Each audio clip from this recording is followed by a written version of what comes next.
muhaajiriin Soomaali iyo Ethiopian ayaa dooni ay saarnaayeen ku harqatay gacanka Carbeed iyaga oo ku sii jeeda dalka Yemen si ay halkaasi uga sii tallaabaan dalka Sacuudiga. dadkani oo tiradooda lagu sheegay in ka badan 40 qof ayaa ciidamada badda Yemen ay badbaadiyeen 30 qof oo kale oo saarnaa doonidaasi. hay-adda socdaalka caalamiga ee IOM ayaa sheegtay inay dadkani ka baxsanayeen faqri iyo dagaalo ka jira deegaanadooda.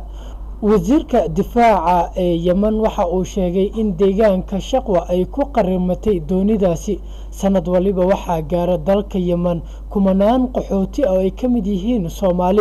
arrintani waxa ay ku soo aadaysaa iyadoo bishii ina dhaaftay dalka Sacuudiga laga soo tarxiilay in ku dhow 25,000 oo qaxooti Soomaali ah. dadkani inta ay ku guda jiraan safarkani ayaa waxa ay la kulmaan dhibaatooyin aad u fara badan. waxa uuna u bilowdaa markii ay doonida ka raacaan xeebaha Soomaaliya, Djibouti iyo meelo kale. waxaana ka mid ah muhaajiriinta haween, caruur iyo dad ah. Cabdixakiin Ibraahim, Home Cable TV.